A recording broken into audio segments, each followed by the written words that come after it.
Meus caros, tenho aqui em mãos a Iniciação à Filosofia de Santo Tomás de Aquino, aqui é a edição brasileira do Henri Dominique Gardel. Não é assim um manual da minha predileção, mas aqui no capítulo 6 ele diz algumas coisas que eu julgo importantes e eu acho que vale a pena compartilhar. São obviedades do ponto de vista metafísico, da análise metafísica da alma, porém trata-se de verdades que nunca é demais lembrar. Preliminares, né? Capítulo 6, a alma humana. Uma primeira vez em nosso estudo geral do ser vivo, abordamos o problema da alma.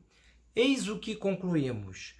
A alma, inicialmente, nos aparece como o primeiro princípio da vida, concepção espontânea e comum em filosofia. Considerando em seguida a alma na linha da teoria ilemórfica da substância, concluímos esta segunda afirmação, por sua vez característica do peripatetismo. A alma é a forma do corpo. Anima, forma, corporis. Segue-se daí todo um conjunto de propriedades, sendo o princípio formal de um ser vivo que é uno. A alma pode por si mesma ser somente una e única. Consequentemente, ela é indivisível e se encontra inteiramente presente em todas as partes do corpo. Além disso, em conformidade com as leis gerais das substâncias físicas, impõe-se que ela desapareça ou corrompa-se assim que o composto se encontre dissolvido. Ela desaparece no caso dos animais não dotados de potências intelectivas, que quando morrem, morre tudo o que há neles. Diferentemente, ela se corrompe, entre aspas, no caso do homem, na medida em que o que se corrompe é o ente humano, mas como ele é composto de matéria e forma, essa forma subsiste de maneira imprópria. Sobre este último ponto, já tivemos a oportunidade de reservar o caso da alma humana, que, sendo o princípio de uma vida de grau mais elevado, a vida intelectiva, parecia gozar de prerrogativas especiais e até mesmo diferir em sua natureza profunda das almas inferiores. Eis o que deve ser estabelecido agora de modo mais explícito. Aí ele vai citar a alma humana segundo o peripatetismo, ou seja, a doutrina dos aristotélicos, e no caso da alma humana, em se tratando de Santo Tomás, ele vai lembrar-nos que ela é espiritual, ela é subsistente e ela é incorruptível. Eu vou ler só um trechinho aqui. A natureza da nossa alma, como sabemos, não nos pode ser manifestada senão por suas operações, as quais tão somente nos são diretamente perceptíveis. Consideremos então aquela dentre elas que é especificamente característica do homem, a intelecção. Abstrair das notas individuantes da matéria o conceito.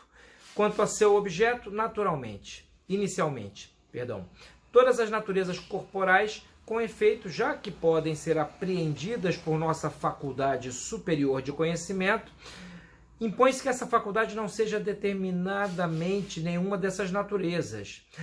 E por isso é não corpórea essa natureza que capta os entes corpóreos em suas formalidades. É isso que Santo Tomás exprime perfeitamente na seguinte passagem da Suma, e ele cita aqui a prima pars da Suma, questão 75, artigo 2. Essa leitura, já que eu estou alimentando mais as minhas redes sociais, particularmente com o tema da alma humana, permitam-me acender aqui um charutinho antes de encerrar. Isso tudo que se disse aqui, embora para a escola tomista seja uma obviedade, para muitos de nós contemporâneos não é. Não é. Eu julgo muito conveniente, no momento pelo qual passamos, um momento dramático, mundialmente dramático, que revisitemos os grandes clássicos que trataram acerca da natureza da alma. E refiro-me aqui, sobretudo, a 4. Platão, Aristóteles, Santo Agostinho e Santo Tomás de Aquino. Cada qual com as suas características, sobretudo Platão e Aristóteles com algumas imprecisões teoréticas, mas Agostinho também, como no tema da iluminação, a doutrina da iluminação que foi refutada por Santo Tomás, porém todos eles dizem coisas que foram sendo esquecidas, sobretudo a partir da modernidade, que é como que inaugurada com René Descartes e chega até o século XIX numa crescente de subjetivismo que culmina num cientificismo positivista que ainda hoje traz muitos prejuízos, não apenas para a psicologia, como também para o direito, para a física e para outras ciências antes englobadas na ciência da natureza, na grande ciência da natureza. Então é isso, meus caros.